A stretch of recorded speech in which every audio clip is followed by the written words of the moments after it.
Green Pass per i docenti universitari. Per coloro che dovessero rifiutare il vaccino potrebbero arrivare sanzioni. Sarebbe questa la novità emersa dal confronto tra regioni e governo dopo la cabina di regia chiamata a decidere sull'estensione del certificato verde, che stando alle indiscrezioni non sarà invece obbligatorio per gli studenti universitari, mentre l'intenzione sarebbe quella di applicarlo a tutto il personale scolastico. Governo che ha discusso anche di Green Pass e trasporti. Dal 1° settembre sarà necessario essere in possesso della certificazione anche per salire a bordo dei mezzi a lunga percorrenza, aerei, treni ad alta velocità intercity e traghetti extraregionali. Accordo raggiunto anche per quanto riguarda la capienza, che dovrebbe passare dal 50 all'80% dei posti disponibili sempre per il trasporto a lunga percorrenza, partendo dai treni.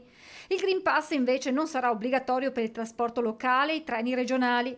Intanto questa mattina in Commissione Istruzione del Senato si è tenuta l'audizione del Ministro alla Mobilità Giovannini sulle iniziative di sua competenza in vista dell'avvio del prossimo anno scolastico. In particolare si è discusso dei servizi aggiuntivi e delle disposizioni in materia di sanificazione e igienizzazione dei mezzi. Dunque aziende di trasporto locale pronte in vista del rientro a scuola degli studenti.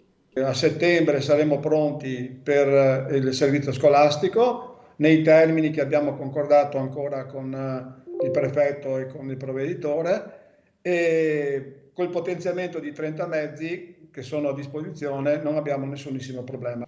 E nelle ultime ore dal governo sono arrivati anche i tanto attesi chiarimenti chiesti in queste settimane dagli albergatori. I clienti degli hotel che vorranno accedere ai ristoranti e ai bar al chiuso nelle strutture non dovranno utilizzare il Green Pass.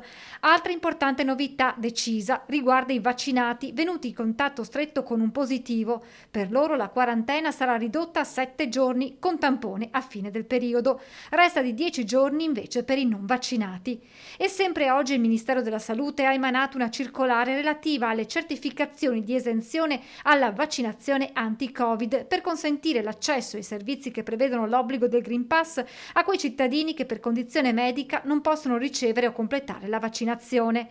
Nella casistica interessata rientrano anche le donne in gravidanza, per le quali la vaccinazione non è controindicata, ma qualora, si legge nella circolare, dopo valutazione medica, si decida di rimandare la vaccinazione, alla futura mamma potrà essere rilasciato un certificato di esenzione temporanea all'inoculazione.